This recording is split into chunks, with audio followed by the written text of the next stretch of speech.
Happy Saturday, everyone, from the Wawa's parking lot. We are headed out again today. I say we, but I mean me. I'm on my own today, and I am headed over to New Jersey to the Musconetcong Gorge Preserve. There's a number of different hiking trails out there. I'm very curious to check it out, so let's get on the road and go see what's in New Jersey today.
Welcome to New Jersey.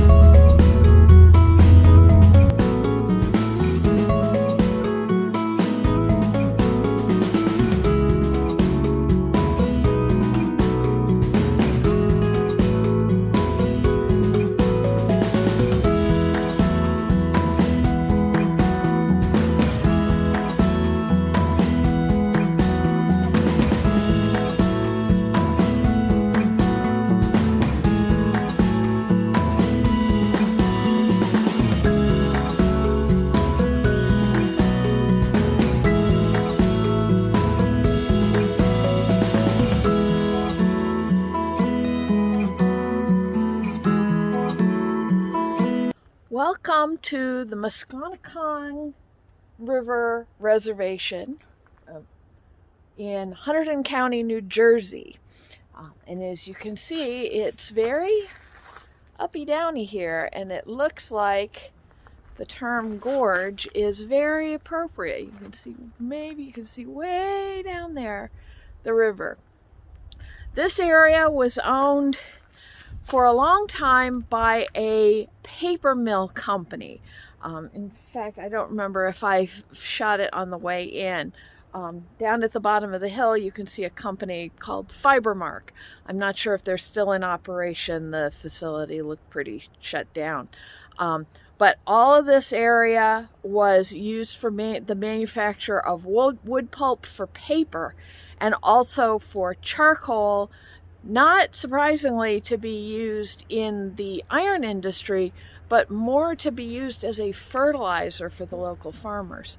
Several of the towns that we came through after we crossed over the bridge were all created to house the workers for the paper mills. Starting in the 70s, Hunterdon County started acquiring this area, and they currently have 523 acres. There are several trails going through here, going in both directions, including one that I had never heard of, the Highlands Trail. I just found out about it now coming here. And it connects the Delaware River and the Hudson River. It's about 100 miles straight through. So when I get home tonight, I'm going to have to find out more about that. So what we're going to do is it's supposedly a 4-mile loop. We're going to follow the Highlands Trail up along the ridge here and then go down towards the river and come back along the river. I am breaking out a new pack today. Well, not a new pack, it's my old favorite. I have with me my overnight pack, because we are only about a month out from my first overnight trip, and I need to start getting used to carrying heavier weight. I have everything in here except for my quilts. I didn't want to have to be packing and unpacking them while I'm training. So, and as with down quilts, you can't leave them packed up because the down will compress and stay compressed, and you want it to expand when you open it up, because that loft is what gives you the warmth. So you don't keep your down compressed. I have it in pillowcases in my bedroom at home. But this still gives me about 14 pounds carrying. My day pack is about half that. So this will start getting me used to carrying that heavier weight. It does not include food, and it only includes half the water that I normally carry. But it's enough to get started, and will build up over the next couple of weeks. So I'll carry this exclusively now until, well, probably till the end of the summer.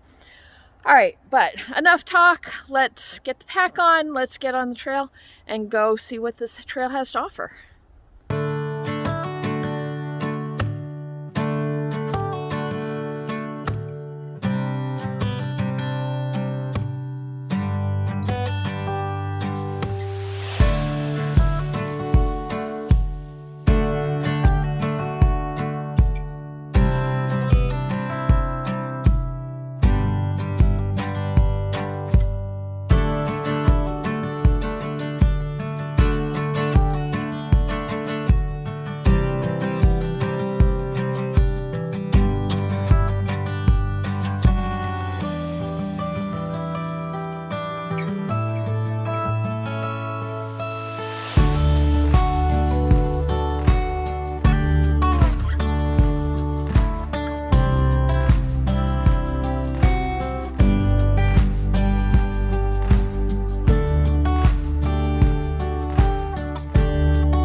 The nice thing about rocks in this part of the world is often there's water in this part of the world. And this creek, this is Scott Run, and it flows down into the river down where the paper mill is.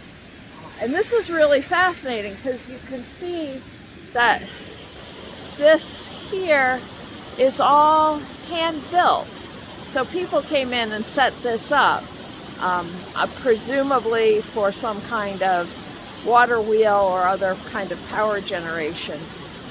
And I don't know if I can point it out here. No, that's going to be too hard to see. But I think I caught video of it earlier. There are a number of very old power poles with the very, very old ceramic resistors still on them. And they're almost works of art. When I saw pictures of them on oil trails, I'm like, are those bells or are those resistors? So this must have been some sort of power generation for the mills when electricity was just starting to be generated. So this hasn't been too bad. It's been a little hilly and consistently rocky, but not assault kinds of rocks like we've seen in northeastern Pennsylvania. However, I'm about to have to do that, and those stairs look like I'm trying to climb into Mordor. I went this way first instead of going the other way around because I wanted to be doing this elevation when I was fresh. I didn't realize it was going to be like that. So I've got about 400 feet of elevation gain to do in the next half mile, and those steps aren't going to climb themselves, so let's get going.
So this is about the highest point on the trail, about 800 feet up from sea level. You can see off in the distance, I guess that's New Jersey. I'm not sure, I'd have to double check my maps. The rocks along here are kicking my butt.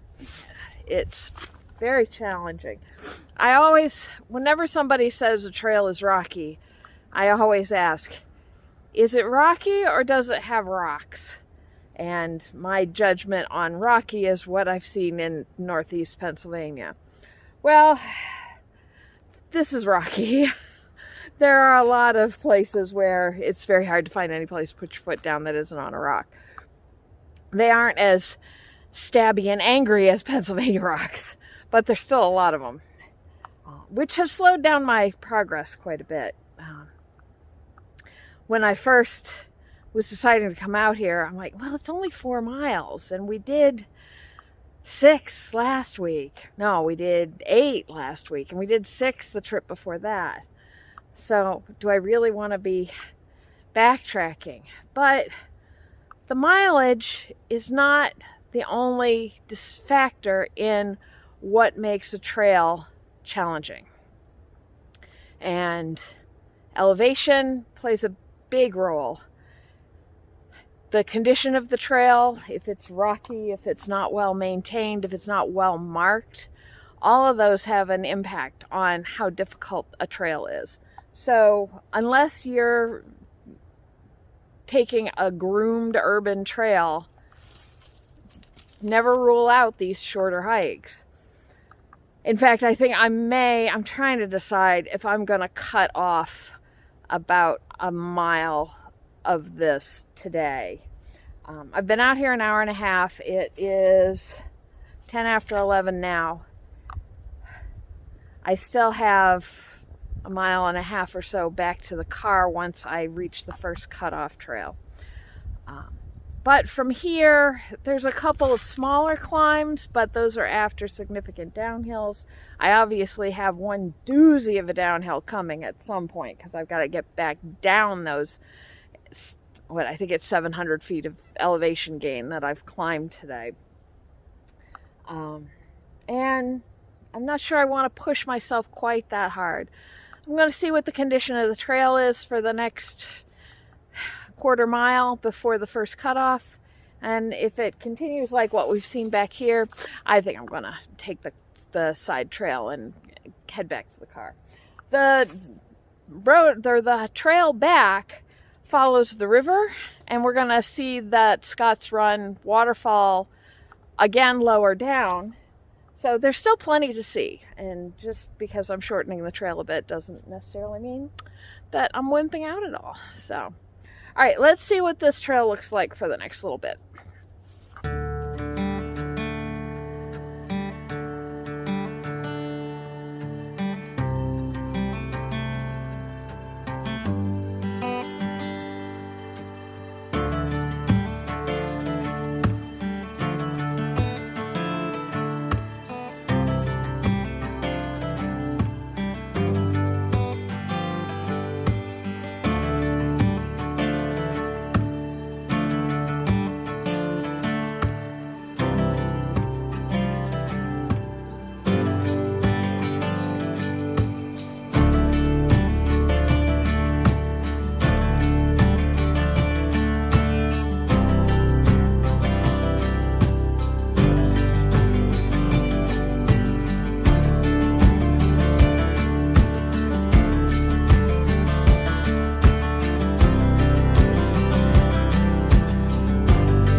If this is one of those twisted trail designer decisions, or if I'm going to get myself incredibly lost. We have this wonderful former railroad bed here, all nicely maintained and groomed and easy to walk on. No blazes on it anywhere.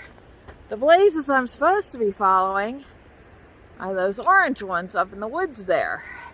I don't know if I'm catching those. And I'm like, no, I don't want to. I want to walk on this. This is nice. This is easy. So I'm gonna walk on this for a bit and hope my GPS looks out for me. It looks like it's a good thing that I decided to turn off when I did. As you can see, those clouds are coming in pretty fast, and I'm starting to feel a little bit of drizzle. So we'll get back as quick as we can, see where this comes out, and cry if I end up having to do a big climb, because I'm probably going to have to do a big climb. But all right, let's shuffle along.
The thing I like best about hiking on my own is that when I make bad life choices, nobody suffers for it but me.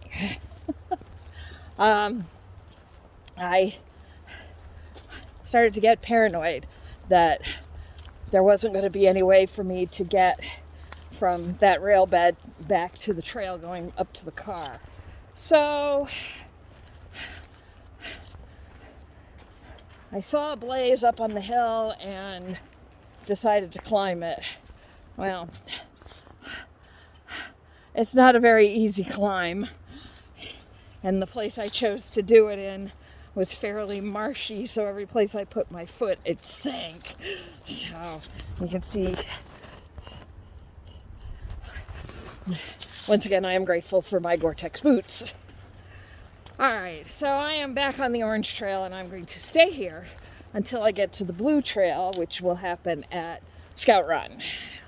Yes, it's not Scott Run, it's Scout Run. So.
we made it back to the car. That was an adventure. It definitely earns its moderate rating. Somebody on All Trails called it on moderate plus, and I would agree with that. That was a lot of steep inclines, a lot of rocks, some very complicated water crossings, at least when you're my age and carrying 15 pounds on your back. But it was beautiful. It was worth it. I'm glad I went out. The pack, I am pleased to report, is working great. It's even more comfortable than my day pack, which is a little concerning about my day pack, so I might need to reconsider that. But even with the extra weight, I had no problems with it. My feet are aching, but I'm sure it's because of all the rocks and all the rotation on it, twisting the joints and separating those bones that are giving me problems. But since I have my entire backpacking kit, I have my camp shoes, so I'm going to change into those. Time to find some refuel and head on back to the million errands I have to get through this weekend before we start next week. But next weekend, we're going to come out and do something else equally interesting. I hope you'll come with me, and I'll see you next week. Take care, everybody. Bye-bye.